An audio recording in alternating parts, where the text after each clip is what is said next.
Item ಯಾವುದೇ ಇರಲಿ try ಮಾಡಿ ಆಚಿ ಚಿಕನ್ ಮಸಾಲಾ. ಆಚಿ ಚಿಕನ್ ಮಸಾಲಾ. ಇಸ್ರೇಲ್ ತೈಲ ಘಟಕಗಳ ಮೇಲೆ ಇರಾನ್ ದಾಳಿ ಮಾಡಿದೆ. ತೈಲ ಸಂಸ್ಕರಣಾ ಘಟಕ, ವಿದ್ಯುತ್ ಸ್ಥಾವರ, ತೈಲ ಗೋದಾಮುಗಳ ಮೇಲೆ ಇರಾನ್ ಅಟ್ಯಾಕ್ ಮಾಡಿರೋದು. ಐಆರ್ಜಿಸಿಯ ಈ ದಾಳಿಗೆ ಇಸ್ರೇಲ್ನ ತೈಲ ಘಟಕಗಳು ಕೂಡ ದಗದಗನೆ ಹೊತ್ತಿ ಉರಿತಾ ಇವೆ. ತೈಲ ಘಟಕಗಳೇ ಟಾರ್ಗೆಟ್ ಆಗಿವೆ ಈ ಯುದ್ಧದಲ್ಲಿ. ಒಂದು ಕಡೆ ಇರಾನ್ನ ತೈಲ ಘಟಕಗಳ ಮೇಲೆ ಇಸ್ರೇಲ್ ದಾಳಿ ಮಾಡ್ತು, ಅಮೆರಿಕ ಜಂಟಿ ದಾಳಿಯನ್ನು ನಡೆಸಿತು. ಪ್ರತಿಯಾಗಿ ಗಲ್ಫ್ ರಾಷ್ಟ್ರಗಳ ಹಲವು ತೈಲ ಘಟಕಗಳ ಮೇಲೆ ಇರಾನ್ ದಾಳಿ ಮಾಡಿತ್ತು. ಈಗ ಇಸ್ರೇಲ್ನಲ್ಲೂ ಕೂಡ ಇರಾನ್ನಿಂದ ಅಟ್ಯಾಕ್. ತೈಲ ಸಂಸ್ಕರಣಾ ಘಟಕ, ವಿದ್ಯುತ್ ಸ್ಥಾವರ, ತೈಲ ಗೋದಾಮು ಇದೆಲ್ಲವನ್ನ ಟಾರ್ಗೆಟ್ ಮಾಡಿ ಇರಾನ್ನ ಐಆರ್ಜಿಸಿ ದಾಳಿ ನಡೆಸಿತು. ಬೆಂಕಿಯ ನದಿ. ಇಸ್ರೇಲ್ನಲ್ಲಿ ತೈಲ ಘಟಕಗಳೇನು ಭಸ್ಮ ಆಗಿದೆ, ಬೆಂಕಿಯ ನದಿ ಹರಿತಾ ಇರಂತೆ ಭಾಸವಾಗ್ತಾ ಇದೆ. 5 ಆಯಿಲ್ ಘಟಕ ತಗತಗನೆ ಹೊತ್ತುರ್ತಾ ಇರೋದು. ಹಾಗಾಗಿ ತೈಲ ಏರಿಕೆಯ ಬರೆ ಬೀಳುತ್ತಾ ಜಗತ್ತಿಗೆ. ಒಂದು ಕಡೆ ಟೆಹರಾನ್ನಲ್ಲಿ ಕಪ್ಪು ಹೊಗೆ, ಆಸಿಡ್ ಮಳೆಯ ಭೀತಿ. ಗಲ್ಫ್ ರಾಷ್ಟ್ರಗಳ ಜೀವಜಲಕ್ಕೆ ಇರಾನ್ ಪಡೆ ಹೊಡೆದಿದೆ. ಸೌದಿ, ಯುಎಇ, ಕತಾರ್, ಬಹ್ರೈನ್ನಲ್ಲಿ ಜಲ ಸಂಕಷ್ಟ ಎದುರಾಗಿದೆ. ಟೆಹರಾನ್ ನಗರ ಅಂತೂ ಸಂಪೂರ್ಣ ಹೊಗೆಮಯ.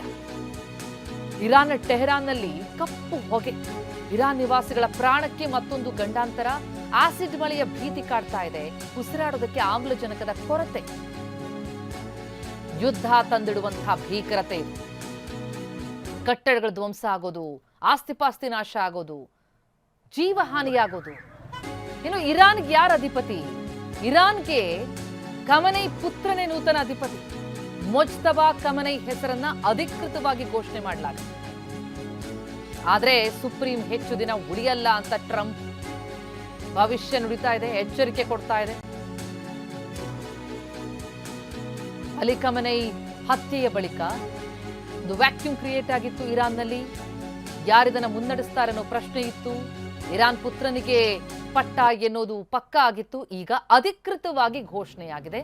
ಮೊಜ್ತಬಾ ಖಮನೈ, ಇರಾನ್ಗೆ ಖಮನೈ ಪುತ್ರನನ್ನ ನೂತನ ಅಧಿಪತಿಯಾಗಿ ಅಧಿಕೃತವಾಗಿ ಘೋಷಣೆ ಮಾಡಲಾಗಿದೆ. ಆದರೆ ಈ ಹಿಂದೆಯೂ ಕೂಡ ಟ್ರಂಪ್ ಗುಡುಗಿದ್ರು.